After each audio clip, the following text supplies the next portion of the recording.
말씀은 로마서 2장 1절에서 16절 말씀입니다. 서로 교독하도록 하겠습니다. 그러므로 남을 판단하는 사람아, 누구를 막론하고 내가 핑계하지 못할 것은 남을 판단하는 것으로 내가 너를 정죄함이니 판단하는 내가 같은 일을 행함이니라.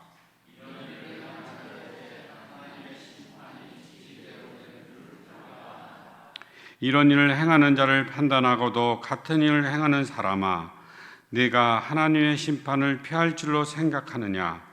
혹 내가 하나님의 인자하심이 너를 인도하여 회개하심을 알지 못하여 그의 인자하심과 용납하심과 길이 참으심이 풍성함을 멸시하느냐? 다만 내 고집과 회개하지 아니한 마음을 따라 진노의 날 곧 하나님의 의로우신 심판이 나타나실 그날에 임할 진노를 네게 쌓는도다.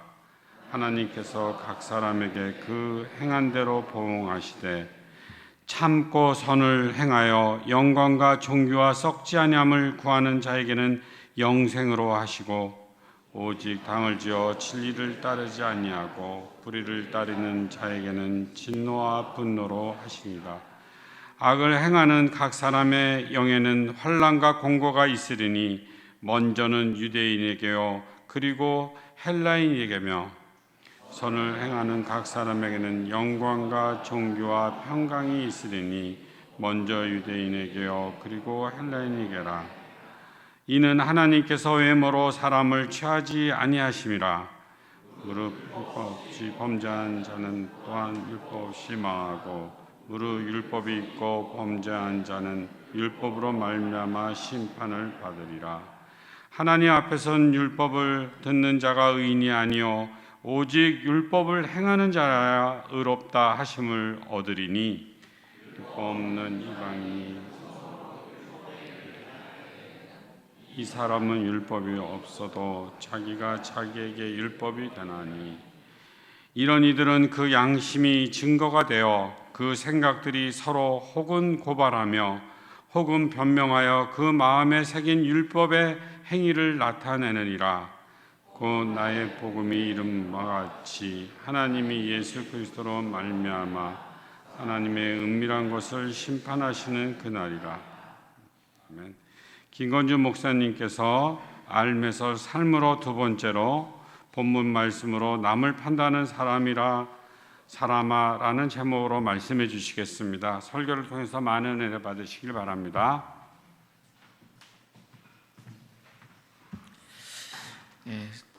새로운 시리즈 시작하고 두 번째 시간인데요. 지난주에 저희가 살펴봤던 인물이 있었습니다. 혹시 기억하세요? 모차르트의 반대편에 서 있던 살리에리라는 사람이었는데요.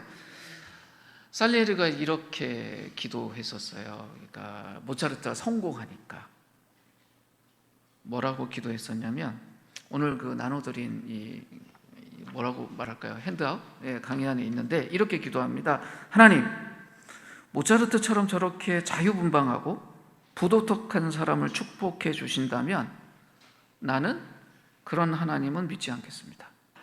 다시 같이 한번 읽어볼까요? 굉장히 센 이야기잖아요. 같이 읽겠습니다. 시작. 하나님, 모차르트처럼 저렇게 자유분방하고 부도덕한 사람을 축복해 주신다면 나는 그런 하나님은 믿지 않겠습니다. 이 기도 안에, 이 선언 안에 두 가지 오해가 있어요. 첫 번째는 하나님에 대한 오해예요. 하나님을 어떤 분으로 오해했을까요? 부도덕한 사람은 축복하시면 안 되는 분이고, 도덕적이고 뭔가 종교적인 사람에게는 축복하셔야 되는, 그러니까 어떤 보상을 주는데 보상을 줄 만한 충분한 근거가 있을 때만 보상을 하셔야 되는 분이다라고 살리에리는 생각을 해요. 그러니까 하나님 이런 분인가? 그러니까 살리에리는 하나님 이런 분이어야 된다고 생각했던 거예요. 그러니까 자기 틀에서 봤을 때, 아니 모차르트 같은 놈에게 어떻게 축복을 하세요? 그럼 당신이 정말 하나님이냐고. 근데 이게 맞는 말인 것 같기도 해요. 세상에 볼 때 좀 착하고 멋지고 괜찮은 분들이 잘 살면 좋잖아요. 정말 신이 있다면 그런 분들에게 좀 복을 주고 사람이라고 말하기 좀 어려운 분들 계시잖아요. 분이라고 말하기도 어려운, 화가 확 나는, 으이씨, 뭐 이런 분들이 하나님께 복 받는다라고 생각을 하게 되면 그런 하나님에 대해서 살레르처럼 화날 수 있을 것 같아요. 아니, 저런 사람이 복 받으면 됩니까? 아니, 하나님이 계신다면 어떻게 저런 놈에게, 뭐 놈이 두 글자가 될 수도 있겠죠, 시옷자로, 어떻게 그러실 수 있냐고 말하는 거지요. 살레르가 하나님을 오해한 거예요. 그런데 여기 보면 그 오해보다 더 심각한 문제가 있어요. 뭘까요? 모차르트를 본인이 심판해버려요.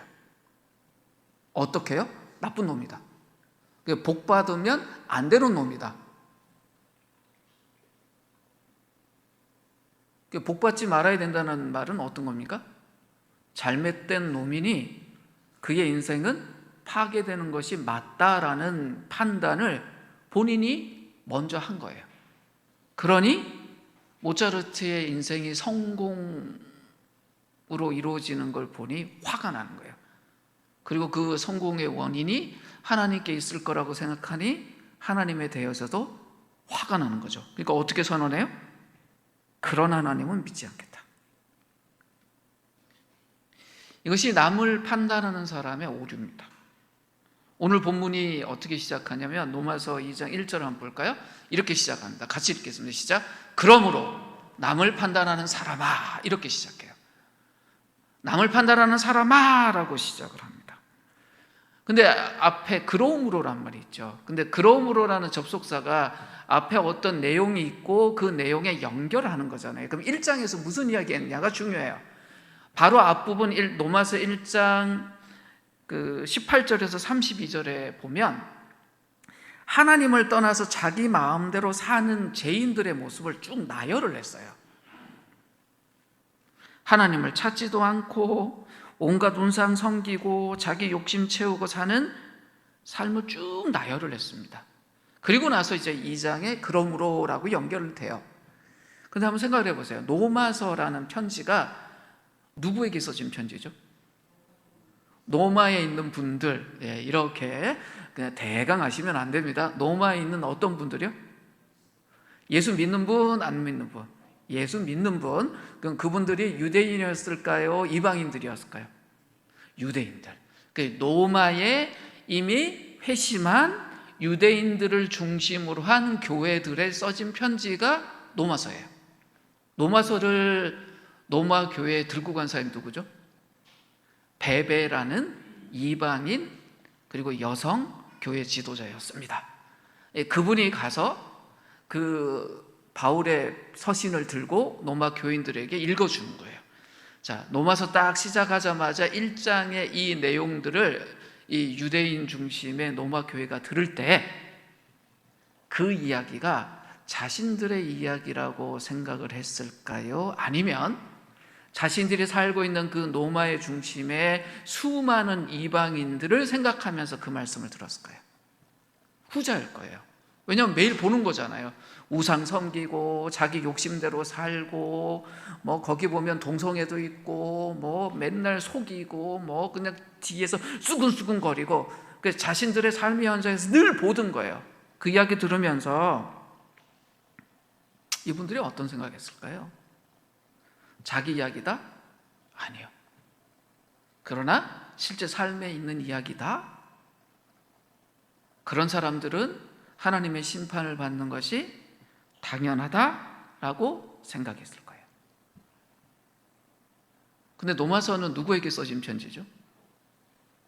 그분들에게 써진 편지예요. 근데 그 내용을 들을 때 왜 자기 이야기라고 듣지 않았을까요? 바울이 편지를 쓰면서 그럴 거라고 생각한 것 같아요. 분명히 내가 로마서 이렇게 시작하고 그 다음 부분에 갈 때 그러므로라는 접속사를 쓴 이유가 있을 것 같아요. 그래서 로마 교회의 형편을 충분히 알고 있었던 거죠. 왜 그랬을까요? 사람들이 어떤 틀을 갖고 있으면요, 뭐 이거 프레임이라고 말할 수도 있고 마인드셋이라고 할 수도 있고 관점이라고 할 수도 있어요. 어떤 자기 틀이 있으면 자기 틀에 맞춰서 메시지를 들어요. 그러니까 난 유대인이야. 그리고 이미 예수 믿은 사람이야. 그러니 죄인들의 이야기는 내 이야기는 아니야. 그러면 내 이야기가 아니라고 하면 그게 깊숙하게 내 속에 들어올 거야? 들어오지 않아요. 그런데 이게 나에게 주는 말씀이다라고 생각을 했어요. 그러니까 듣긴 들어야 되잖아요. 그럼 죄인들의 이야기야. 그럼 누구 이야기로 들을까요? 아, 내 옆에 누구? 아, 그 사람들이라고 듣게 되는 거예요. 그래서 2장을 시작하면서 어떻게 이야기를 합니까? 남을 판단하는 사람아라고 시작을 합니다. 그 노마교회 교인들이 뭐 하고 있었다는 거예요? 이미 여러 사람들에 대해서 이런저런 한 판단을 내리고 있었다는 거예요. 이렇게 판단하는 이들을 향한 메시지가 로마서 2장이에요. 로마서 2장 1절을 다시 읽는데 세번역 성경으로 한번 읽겠습니다. 띄워주시겠어요? 같이 끝까지 한번 읽겠습니다. 시작. 그러므로 남을 심판하는 사람이요 그대가 누구이든지 죄가 없다고 변명할 수 없습니다. 그대는 나를 심판하는 일로 결국 자기를 정죄하는 셈입니다. 남을 심판하는 그대도 똑같은 일을 하고 있기 때문입니다 라고 되어 있죠. 개역개정 성경에 뭐라고 되어 있어요? 판단이라고 되어 있었죠. 근데 지금 여기는 뭐라고 되어 있습니까? 심판이라고 되어 있습니다. 옳은 말이 맞을까요? 판단이란 말하고 심판이란 말하고 어느 게 더 무거워요? 심판이란 말이 훨씬 더 무겁죠. 오늘 본문 이 로마서 2장 1절에서 16절 안에 개역개정 성경으로 보면 판단이란 말과 심판이란 말이 계속 반복이 됩니다. 판단이란 말이 4번, 심판이란 말이 5번 나와요. 근데 개역개정 성경에서는 심판이란 말과 판단이란 말을 나눠져 있어요. 유심히 보면 사람에 대해서 뭔가 생각할 때는 판단이라는 단어를 써요. 그래서 남을 판단하는 사람아 해놓고 하나님이 우리를 할 때는 심판이라는 단어를 썼어요. 그런데 원어에는 이게 같은 단어예요. 같은 단어예요. 형벌받다, 심판받다라는 의미의 크리로라는 단어인데 이게 같은 단어예요. 그래서 세번역 성경은 어떻게 했냐면 이 단어를 그냥 다 심판이라는 말로 해놨어요. 메시지 시작하면서 바울이 무슨 이야기를 하는 겁니까? 다른 사람을 심판하는 사람아 라고 부르는 거예요. 근데 심판은 누가 하는 일이죠? 심판할 수 있는 권위를 가진 사람. 병원에서는 누가 심판하는 사람입니까? 의사 선생님. 법원에서는요? 판사가 하는 일이에요. 그 권위를 가진 사람이 해야 돼요. 얼마 전에 사건이 하나 있었죠. 응급실에 가기 전에 스스로 자기를 심판하라는 거잖아요. 경증이라고 판단 내시는 분들은 병원 가지 마시고 본인이 중증이라고 판단 내시는 분은 병원 가세요. 누가 의사가 되라는 거예요? 자기 스스로 의사 되라는 거잖아요. 말이 안 되는 소리를 하는 거예요. 근데 그런 일이 벌어져요. 남을 뭐 했다고요? 심판했대요. 어쩌다가 이분들이 다른 사람들을 판단하고 심판하는 자리에 서게 됐을까요?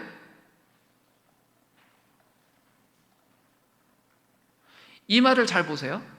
야, 어쩌다가 남을 심판하는 사람들이야 라고 불러요? 아니면 남을 심판하는 사람아 라고 불러요? 후자죠. 어떤 거냐면 살다 보니 어떤 케이스가 있어서 저러면 안 되는데 라고 반응하는 것이 아니라 아예 이 사람은 어때요? 심판의 자리에 서 있기 때문에 이런 사람들 저런 사람들을 보면 어때요? 평가하고 앉아있는 사람이에요. 저거 안 돼, 저거 안 돼. 저러면 안 되지, 저러면 안 되지. 그 마음의 자세가 어때요? 자기는 그 사람을 평가해도 된다라고 딱 서 있어요.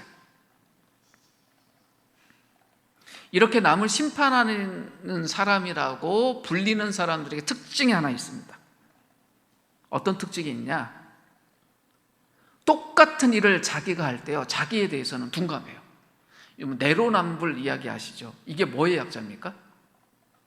내가 하면 로맨스, 남이 하면 불륜의 약자예요. 그거 정말 심각한 거예요. 내가 하면 로맨스고 남이 하면 불륜이냐고요? 이게 이제 다른 사람 판단하는 사람의 특징이에요. 자기 자신에 대해서는 둔감한 거예요. 1절 말씀을 다시 한번 읽는데 이번엔 공동번역 버전으로 한번 읽겠습니다. 천천히 같이 읽을까요? 시작. 그러므로 남을 판단하는 사람이라 하더라도 자기는 죄가 없다고 말할 수는 없습니다. 남을 판단하면서 자기도 똑같은 짓을 하고 있으니 결국 남을 판단하는 것은 바로 자기 자신을 단죄하는 것입니다. 이게 바울이 로마 교인들에게 한 일이에요. 니네들이 하고 있는 일 중에 가만히 보면 니들이 그 일로 너희들 스스로를 정죄하고 있는 거야.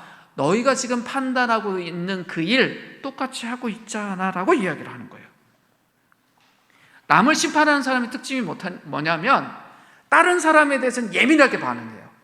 근데 똑같은 일을 자기가 하면서 자기에게는 둔감하다는 거예요. 다른 사람의 실수나 죄에 대해서는 아주 세밀한 부분까지 잘 찾아내는데 자기 자신에 대해서는 마치 자기가 그런 거 하나도 안 하는 사람처럼 둔감하다는 거예요. 왜 이렇게 됐을까요? 왜 자기 자신의 죄에 대해서는, 실수에 대해서는 관대하고 다른 사람들의 똑같은 실수나 죄에 대해서는 예민해졌을까요? 왜 이렇게 됐을까요? 이걸 아는 것이 중요합니다.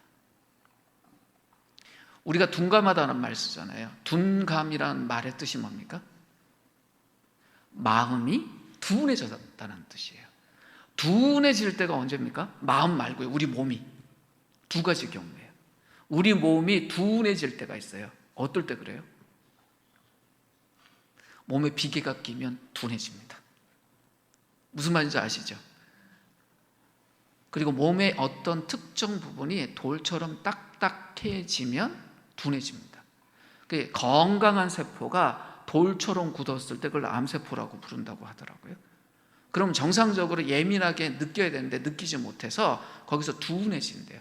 그런데 우리의 양심이 둔감해지면 어떻게 될까요? 우리의 마음이 어떤 특정 영역에서 둔감해지면, 둔해지면 그 일에 대해서 예민하게 반응하지 못합니다. 근데 그런 사람들이 있다는 거예요.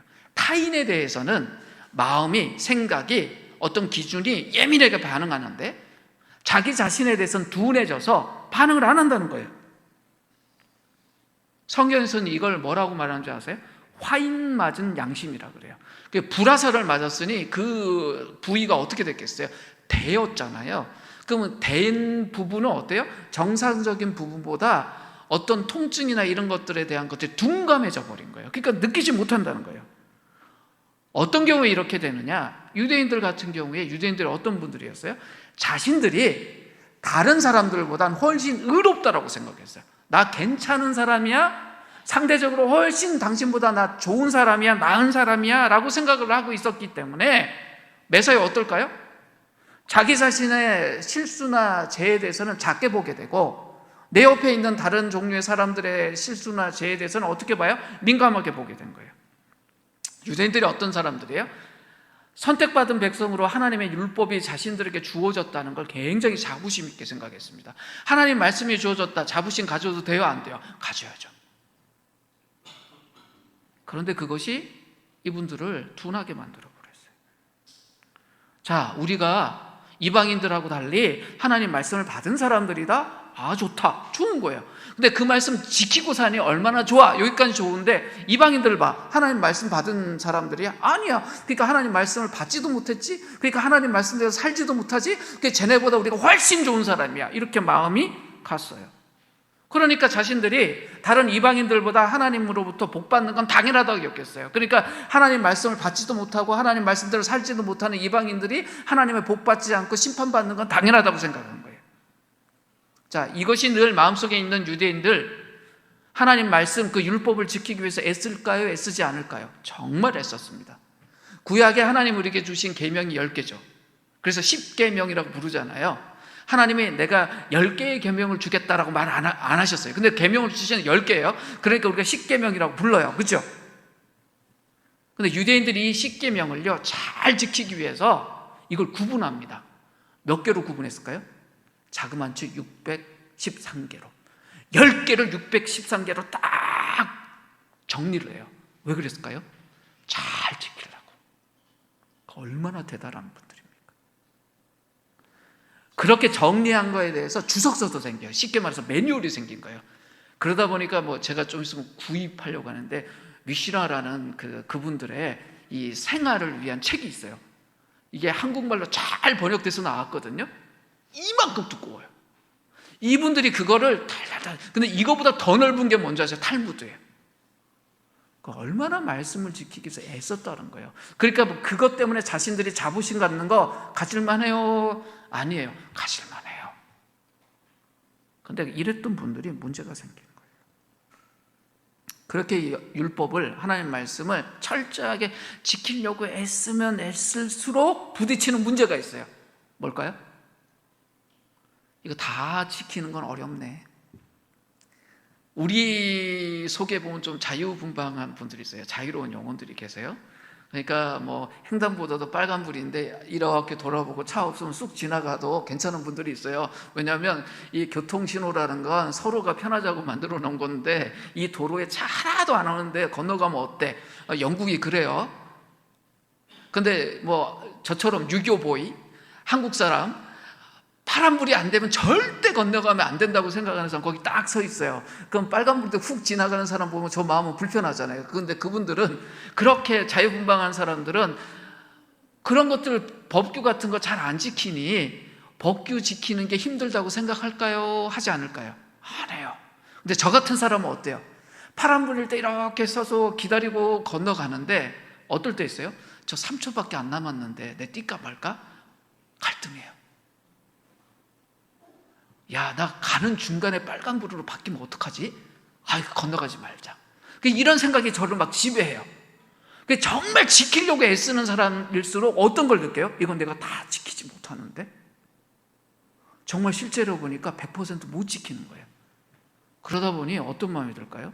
내가 훨씬 더 지키지 않는 사람들보다 훨씬 좋은 사람인데 지키다 보니 못 지키는 것들이 나와요. 실패하는 게 나와요. 실수하는 게 나와요. 그거 견딜 수 있을까요? 견디기 어려워요. 왜? 어떤 사람이 있어요. 아예 지키지도 않는 애들이 있고 가끔 지키는 애들도 있는데 나는 늘 지키려고 하는데 내가 그런 실수와 부족함이 있으면 그거 인정하는 게 쉬울까요? 쉽지 않아요. 그게 어떻게 됩니까? 지키지 못할 때도 지키는 것처럼 행동하기 시작해요. 그러니까 안 지키는 사람들이 위선하고 안 지키는 사람들이 외식하는 게 아니에요. 평소에 정말 지키려고 애쓰고 애쓰는 사람이 지키지 못할 때 어떠는 거예요? 자기 자신을 위해서도 나 이거 지켰어. 분명히 자기 자신은 알아요. 이번에 지키지 못한 걸. 그러나 난 지켰다라고 하게 돼요. 그럴듯하게 포장하는 거예요. 지키는 거 별로 신경 쓰지 않는 분은 포장도 안 해요. 그러니까 유대인들이 어땠을까요? 그렇게 포장하기 시작했어요. 근데 이렇게 유대인들 중에 하나님 율법을 철저하게 지키려고 가장 앞장섰던 사람들이 누구냐? 서기관들하고 바리새인들이잖아요. 그게 예수님 오셨을 때 가장 토론 많이 하고 대화했던 사람이들이기도 해요. 이 바리새인들에게 예수님 주신 말씀이 있습니다. 누가복음 16장 15절에 보면 바리새인들에게 이렇게 말씀하세요. 너희는 사람들 앞에서 스스로 의롭다고 하는 자들이다. 근데 그 다음 말이 무섭습니다. 그러나 하나님께서는 너희 마음을 아신다. 사람들이 높이 평가하는 그러한 것은 하나님 보시기에 혐오스러운 것이다. 대놓고 이렇게 이야기하셨어요. 야, 너네 정말 사람들이 보기에 너희 칭찬받지? 너 대단한 것처럼 보이잖아. 근데 너희 속을 하나님 아시는데 너희들 그럴 때마다 사람들은 칭찬하지만 하나님은 너희들 혐오스럽게 생각해 라고 이야기하셨어요. 그 바리새인들의 뭐가 문제라는 거예요? 마음이 문제라는 거예요. 마음에 어떤 걸 지적하셨을까요? 그 바리새인들 너희 마음에 문제가 있어 라고 지적하셨다면 바리새인의 마음에 어떤 부분을 지적하셨는지 알아야 될 거 아니에요. 바리새인들은요 기본적으로 주변의 사람들을 위에서 내려다 봤어요. 뭐냐면 나는 니네하고 달라. 나는 하나님 앞에 더 깨끗하게 살려고 하고 노력하고 반듯하게 살잖아. 너네 그렇지 못하잖아. 그러니까 위에서 이렇게 내려다보는 거예요. 그러니까 위에서 내려다보니 내려 보이는 사람들의 잘못된 것들을 보면 어떨까요? 지적하게 되는 거예요. 너 그거 안 돼. 너 그러면 안 되지. 아유, 그거 아니야. 마치 선배가 후배들 보면은 아유, 우리 때는 안 그랬는데 그따구로 하면 안 되지. 그러고 됐지. 아유, 그러는 거예요. 매사에 뭐예요? 자기 윗사람이에요. 그 주변 사람들을 내려다보고 어떻게 평가하는 거죠. 그러면서 자신의 행동을 이렇게 높은 데서 보여주니 자기 행동에 대해서는 주변 사람들이 뭐 하길 바라요? 우러러 보기를 바라는 거예요. 칭찬하기를 바라는 거예요. 그러다 보니 이분들이 놓쳐버린 게 있어요. 자신들이 우러러봐야 될 하나님을 놓쳐버린 거예요. 그러니 하나님이 있어야 될 자리에 자신들이 자연스럽게 서서 자기 자신도 남도 자기가 하나님에 대해서 심판하기 시작한 것입니다. 근데 무서운 게 이런 겁니다. 살인이라는 범죄의 결과물이 보이죠. 살인자는 드러나지 않지만 살인이라는 범죄는 확 드러났잖아요. 누군가 피 흘리고 죽어 있을 거 아니에요. 도둑질이라는 범죄 봅시다. 도둑놈이 누군지는 찾지 못했지만 도둑질이라는 범죄는 드러나죠. 누가 내 물건 갖고 왔어? 얼마 전에 참 투르키에 창피한 일이 있었습니다. 알바니아인가 어디 동유럽의 어떤 분이 거기 여행 왔었나 봐요. 근데 카페에서 이렇게 차 마시면서 옆에 가방을 뒀는데 깜빡하는 사이에 가방이 사라졌대요. CCTV 뒤져봤더니 정말 창피하게도 한국인 여자분이 두 분이 들고 가셨더라고요. 그리고 나중에 한 말이 술 취해서 모르고 들고 갔다고 그러시는데 CCTV 없었으면 어땠을까요? 근데 이런 거예요. 자기 물건이 사라졌는데 누가 가져갔는지 모르지만 물건이 사라졌으니 내 물건 없어졌다라는 이 사건이 드러나잖아요. 그러니까 살인이든 도둑질이든 이런 그 어떤 범죄들은 눈에 보여요. 근데 마음속에서 일어나는 범죄는 보입니까? 보이지 않아요. 그러니까 위선이라는 것, 외식이라는 것, 이것도 사람을 망가뜨리는데 마음속에 있으니까 보이지 않아요. 근데 그 일이 벌어지잖아요. 보이진 않지만 엄청난 변화를 가져오는 게 있어요. 대표적인 게 어떤 거냐면 곰팡이에요. 곰팡이. 어딘가 곰팡이 있으면 썩기 시작해요. 그 결과가 나올 때까지 한참 동안 있단 말이에요. 빵이 이렇게 부풀러 오는 거 그 속에 효모가 있어서 그렇잖아요. 그 당시도 사람들이 누룩이라는 걸 썼어요. 눈에 보이진 않지만 누룩이 빵을 막 부풀리고 하는 것 때문에 예수님이 이걸 비유로 이야기하신 게 있습니다. 누가복음 12장 1절 말씀이에요. 제자들에게 이런 이야기 하십니다. 바리새인의 누룩을 주의하라. 그 외식이란 말인데 이 말이 다른 번역에 보면 위선이라고 되어 있어요. 속은 그렇지 않은데 겉은 착한 것처럼 의로운 것처럼 보이는 행동, 그게 외식이고 위선이에요. 그러니까 바리새인들이 이랬다. 그들의 누룩을 조심해라. 이 말은 뭐예요? 너희들도 그럴 수 있다. 조심해라 이런 거예요. 바리새인들이 어땠다는 거예요? 율법을 지키기 애써요. 애쓰는 건 좋아요. 근데 본인들 안에 그 율법을 다 지킬 수 없는 연약함이 있는데 그 연약함을 숨기는 거예요. 그러면서 다른 사람들에게 나 괜찮아요? 나 의로워요? 나 멋져요? 나 경건해요? 이렇게 보이려고 애쓴 거예요. 여쭤보죠. 착한 사람 나쁜 겁니까? 경건한 사람 나쁜 거예요? 거룩한 사람 나쁜 겁니까? 아니요, 좋은 거예요. 우리 경건해지기 위해 애써야 돼요. 거룩해지기 위해서 애써야 돼요. 착한 사람이 되고 친절한 사람이 되기 위해서 애써야 돼요. 근데 그러다 보면 못할 때도 있잖아요. 근데 실수하고 못할 수도 있는데 왜 그것마저 이분들이 가리려고 했을까요? 우리가 무조건 바리새인들을 욕할 게 아니라 이분들이 왜 이럴 수밖에 없었나 생각해 봐야 돼요. 바리새인들과 서기관들만 이랬을까? 아니요, 유대인들 다 그랬어요. 그럼 유대인들만 그랬을까? 아니에요. 다른 사람들도 그래요. 그럼 고대 때 사람들만 그랬을까? 아니에요. 지금 우리도 그래요. 모든 사람들 안에 괜찮은 사람으로 보이고 싶은 마음이 있어요. 그 인정 욕구라 그래요. 마치 피곤하면 꼭 자야 되는 수면욕처럼, 배고프면 뭔가 먹어야 되는 식욕처럼 인정 욕구가 사람들에게 있어요. 이게 물리적 욕구는 아니지만 심리적 욕구잖아요. 근데 절대적인 욕구가 있어요. 잘 보이고 싶은 거예요. 근데 사람들이 왜 이렇게 됐을까 한번 생각해 보세요. 완벽한 사람 없어요. 우리가 그걸 알아요. 완벽한 사람이 없다는 걸 모두가 알지만 사람들은요 완벽한 사람을 찾아요. 예를 한번 들어보죠.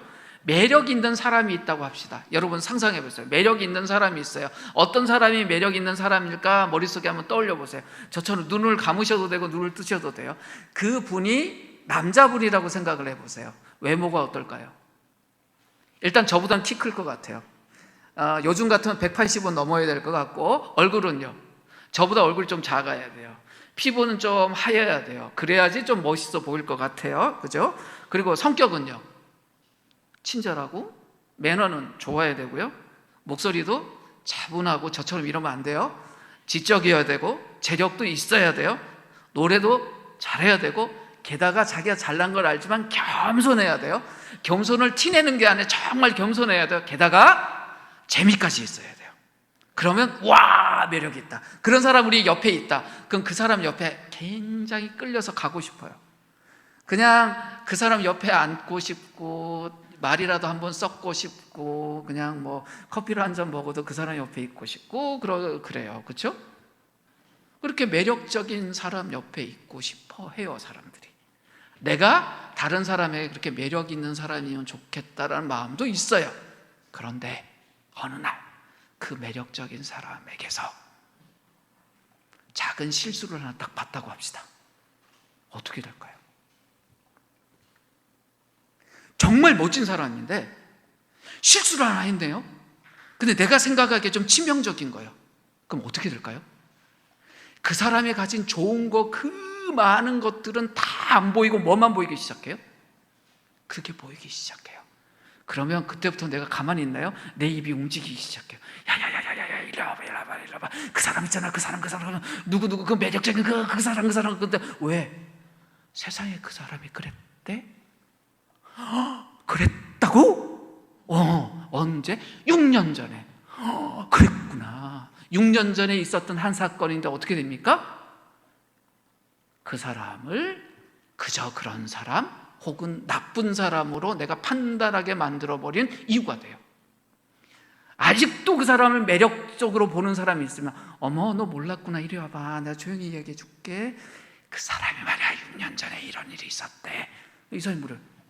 또 그랬어? 아니, 그때 딱 한 번. 그럼 괜찮지 않아? 아니야, 그런 사람이 그러면 안 되지. 6년 전에 그런 일이 있었다니까. 이게 세상이에요. 우리가 연예인이고 이렇게 공인들이고 딱 보다가 굉장히 괜찮은 사람인데 어떤 실수한 거 딱 드러나면 어때요? 손절하잖아요. 팔로우 하던 거 딱 끊고, 어머, 보기도 싫어, 뭐 이렇게 차단해버리잖아요. 이게 세상이니 사람들이 어떨까요? 자기가 뭔가 잘못한 거나 실수한 게 있을 때, 실수 안 하는 사람 없잖아요. 그것이 드러나는 것이 불안해요. 보여주고 싶겠어요? 보여주기 싫어요. 그럼 어떻게 됩니까? 없는들 감춰요. 감췄는데도 드러나면 어때요? 축소시키려고 해요. 이게 세상이에요. 이번 주에 한 유명인의 이혼에 대한 기사가 나왔습니다. 이분이 TV에 자주 얼굴을 내미는 분이에요. 이분 별명이 원조 야구 여신이라고 불리는 분이에요. 스포츠 채널에서 그 저녁에 이제 야구 경기에 대해서 리포트 하시는 분인데 정말 유명한 분이에요. 근데 이분이 결혼하고 정말 알콩달콩 잘 사다가 이혼을 하셨는데 이혼한 지 5년이 넘었대요. 근데 그 이야기를 이제서야 한 거예요. 왜 그랬을까요? 그때 그게 밝혀지면 자기에게 다가올 일들이 무엇인지 생각해서 부담돼서 그런 거예요. 그게 세상이에요. 사람들은요, 그 사람이 정말 대단하고 멋진 사람이라도 작은 무엇 하나를 발견하면 거기 낙인 찍어버려요. 마치 주온 곳이처럼. 그러니까 사람들이 어떻게 합니까? 그런 낙인 찍히지 않기 위해서, 다른 사람들에게 좋은 사람이라고 인정받기 위해서 위선이라는 옷을 입을 수밖에 없는 거예요. 나눠드린 이 내용에 축소된 십자가라는 그림을 한번 같이 보실까요? 띄워주시기라고요. 그 그림에 보면 크고 작은 원들이 있죠. 그게 뭘 의미하냐면 삶에 있어서의 나의 모습들이에요. 크게 보이는 건 좋은 거고요, 작은 원들은 나에게 부정적인 것들이에요. 이게 어떨까요? 의롭고 자랑할 만한 것들은 크게 만들어 놓고 좀 숨기고 싶은 것은 작게 만들어 놓는 거예요. 왜? 그래야만 내가 다른 사람들인데 좋게 보일 것 같으니까. 근데 왜 이런 일이 벌어져요?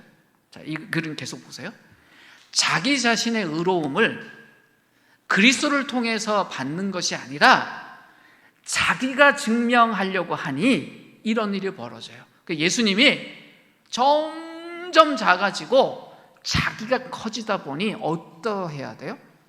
자기가 자기 자신을 좋은 걸로 채워야 되는데 좋은 것만 있을 수가 없으니 좋지 못한 건 숨기고 가리고 축소시키려고 하는 것입니다. 이렇게 자기 스스로 자기를 의롭게 여기고 의롭게 보이려고 하는 사람들의 특징이 뭐냐면 자기의 죄는 축소시키고 다른 사람은 쉽게 판단해요. 근데 이런 사람들에 대해서 오늘 본문에서 바울 사도가 무슨 이야기를 하냐면 3절 말씀에 보면 이래요. 이런 일을 행하는 자를 판단하고도 같은 일을 행하는 사람아 내가 하나님의 심판을 피할 줄로 생각하느냐라는 말을 하는데 이게 무슨 말이냐면 그러는 사람들의 속의 특징이 뭐냐면 하나님이 우리를 판단하신다라는 건 잊어버린다는 거예요. 그러니 자기 자신을 자기가 판단하고 남도 판단하고 하니 자기 자신을 좋게 보이게 하기 위해서 애를 너무 많이 써요.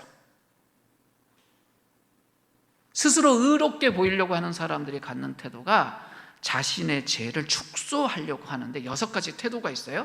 나눠드린 데 있어요. 한번 따라오세요. 근데 이거 딱 들으실 때 저를 좀 봐주세요. 다 저를 봐주세요. 이 이야기 들으시면서 이건 누구 이야기 같은데 하시면 안 돼요.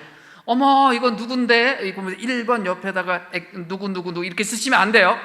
그러시는 게 아니라 이거 내가 이런 식으로 반응했구나라는 태도로 들으셔야지.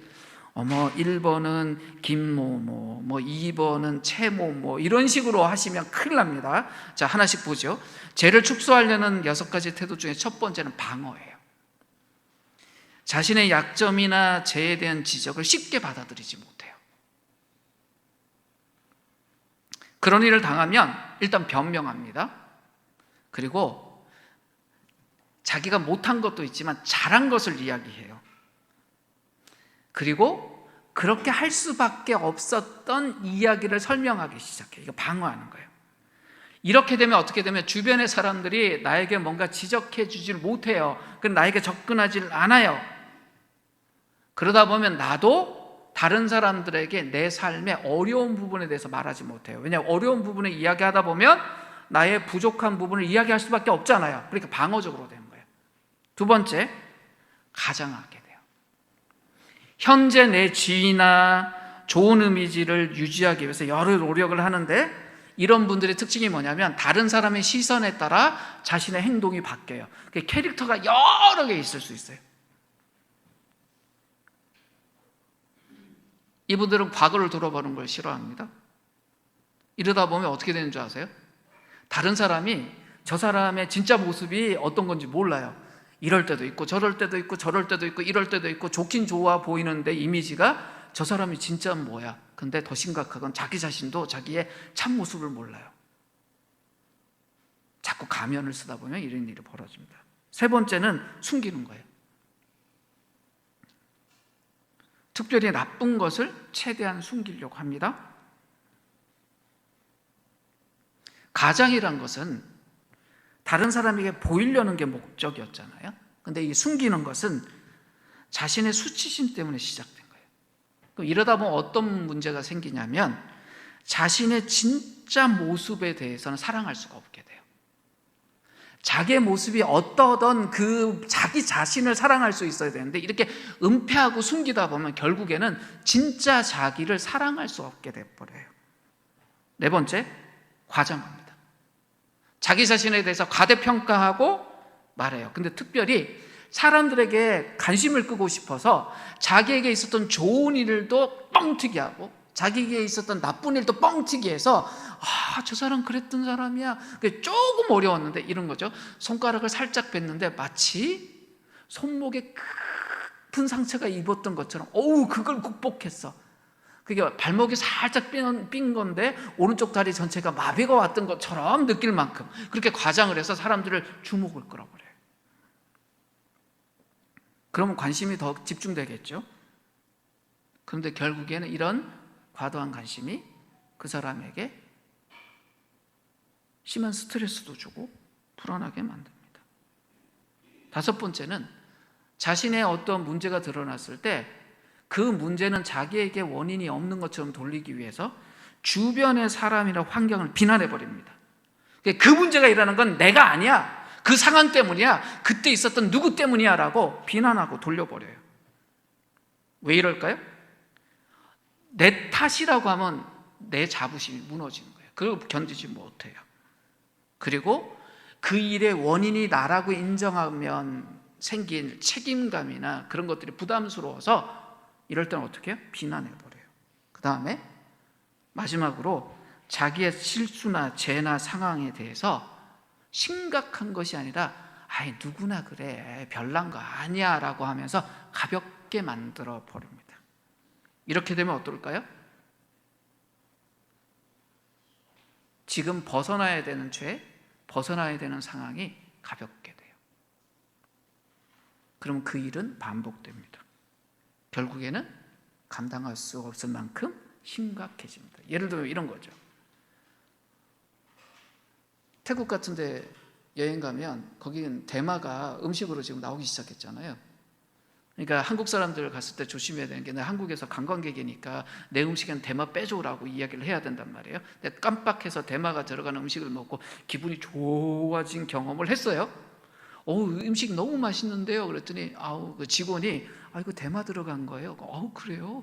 야, 대마 좋은 거네. 그런데 이거 끊어야 되잖아요.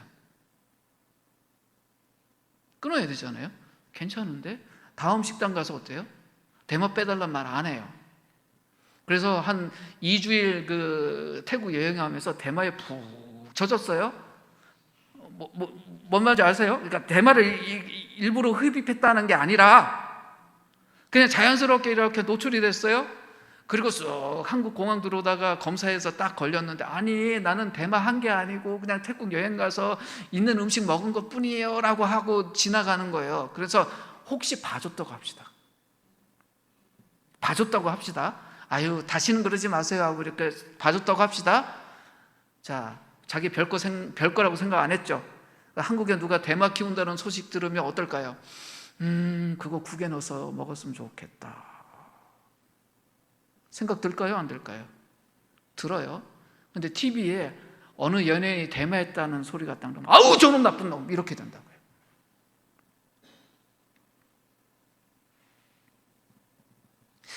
성숙한 사람이 된다는 게 뭘까요?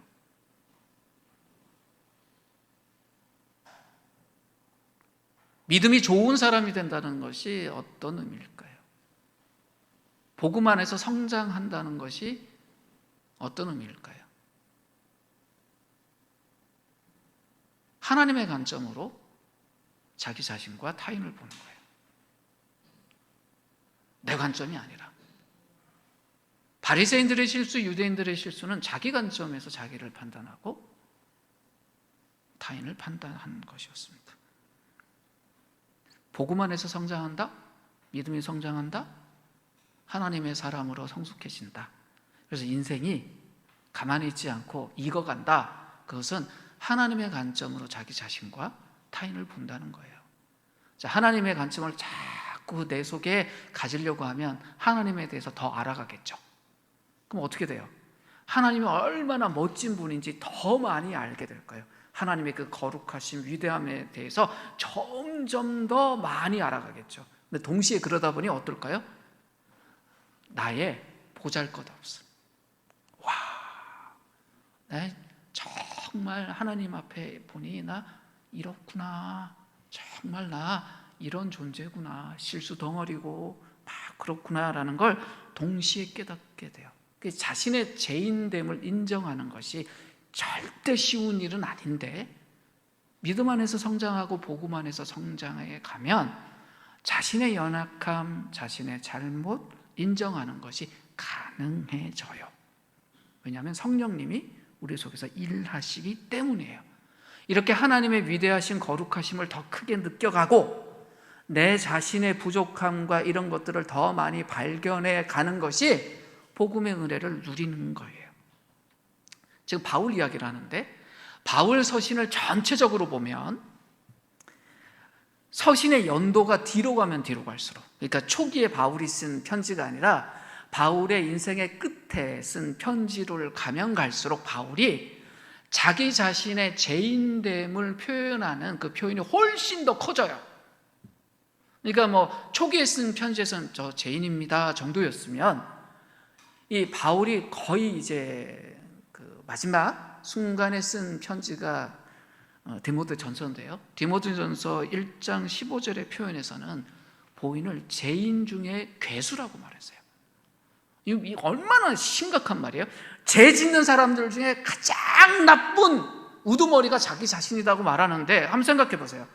바울이 30대 초반에 예수님 만나서 회심하고 지금 긴 시간 동안 사도로 살았습니다. 그럼 사도로 사는 동안 그 이전보다 더 많은 죄를 지었다는 이야기일까요? 아니에요. 무슨 이야기입니까? 내가 많은 실수를 하고 죄를 지었다라는 의미가 아니라 죄인됨에 대한 인식이 커지고 깊어졌다는 이야기예요. 근데 그걸 드러내는 것이 창피하지 않은 거예요. 너무나 당당하게 이야기해요. 왜 그럴까요? 나 죄인 중에 괴수야 말하는 게 창피한 일 아닌가요? 근데 창피하지 않아요. 왜? 사람들이 너 죄인이야 불러도 그 판단이, 그 심판이 자신에게 아무 문제가 아니라서 그래요. 왜 이럴 수 있었을까요? 바울이 왜 이럴 수 있었을까요? 하나님의 인정이 있어서 그랬어요. 사람들의 판단, 자신의 판단이 아니라 하나님의 인정이 있었기 때문에 자기 자신을 스스로 죄인의 괴수라고 말하던, 다른 사람이 보기에 너 죄인이냐고 말하던 그 판단에 흔들리지 않았던 겁니다. 왜요? 바울이 예수님의 십자가를 만난 사람 아닙니까? 그 십자가를 통해서 하나님의 인정이 무엇인지 안 사람이잖아요. 그래서 이럴 수 있었어요. 그래서 하나님, 그 거룩하신 하나님, 결코 한 톨의 죄하고도 가까이 할 수 없는 그 하나님을 만나는 것이 두렵지 않았던 거예요. 그리고 자신의 부족함을 인정하고 드러내는 것도 아무런 문제가 되지 않았던 것입니다. 바울이 이걸 통해서 우리에게 말하는 게 뭘까요? 우리의 소망이 우리의 선함에 있는 것이 아니라는 거예요. 내가 보기에 내가 좀 부족하고 어딘가 잘못되어 있는 사람같이 보인다고 해서 그것이 문제가 되는 게 아니라는 거예요. 그러니까 다른 사람에게 내가 억지로 잘 보이려고 애쓸 필요 없다는 거예요. 실제 우리 삶에서는요, 판단사회라고 불러요. 매번 판단해요.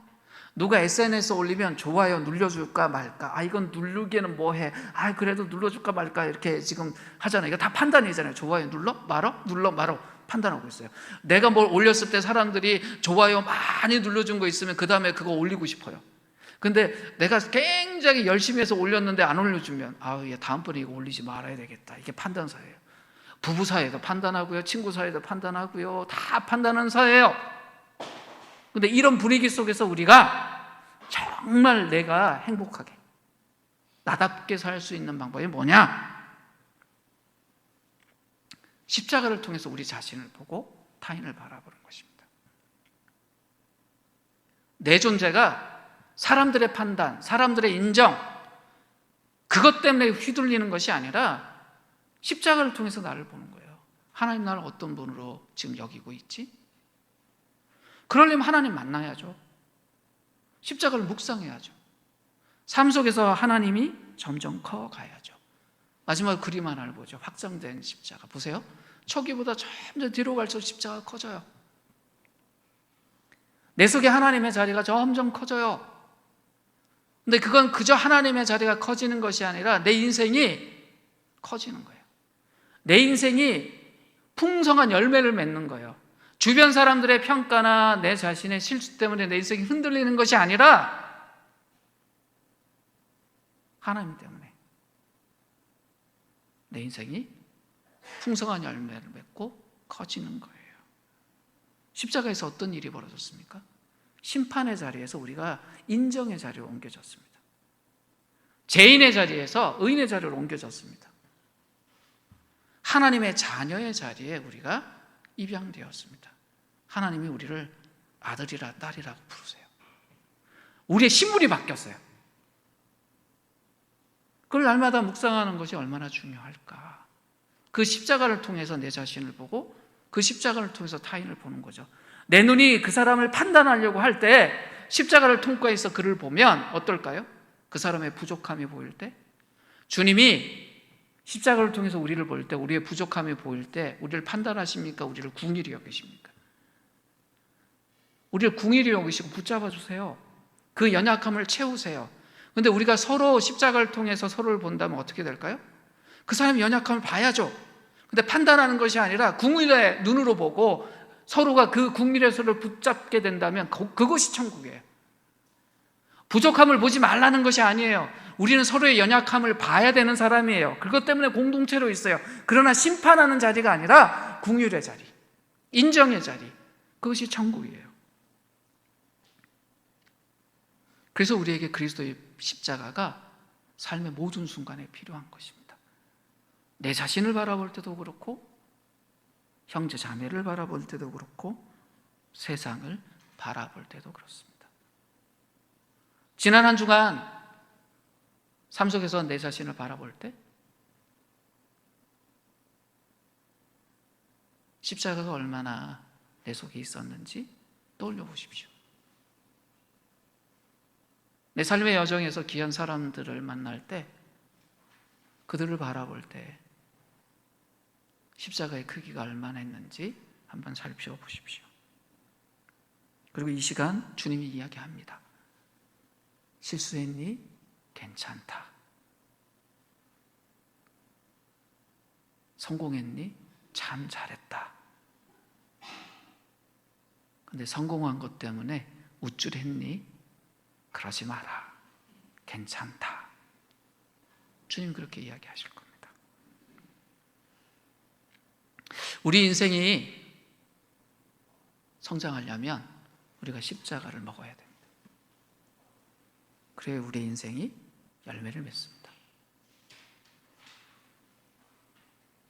이제 우리 조용히 기도할 때 내가 하루에 또 일주일에 얼마나 깊이 하나님을 만나고 그분을 나에게 두고 그의 말씀이 정말 내 것이 되기 위해서 얼만큼 생각하고, 특별히 내 자신과 타인을 볼 때 그 십자가의 눈으로 보기 위해서 애썼는지를 한번 생각해 보시면서 기도했으면 좋겠어요. 자신을 정죄하지 마십시오. 사랑하십시오. 십자가의 눈으로 나를 사랑할 수 있어야 십자가의 눈으로 형제 자매를, 타인을 사랑할 수 있습니다. 그래야 이 땅에 우리가 하나님의 백성으로 하나님의 평화와 생명을 나누며 살 수 있습니다.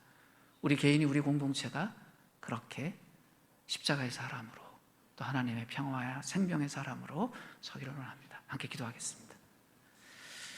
주님,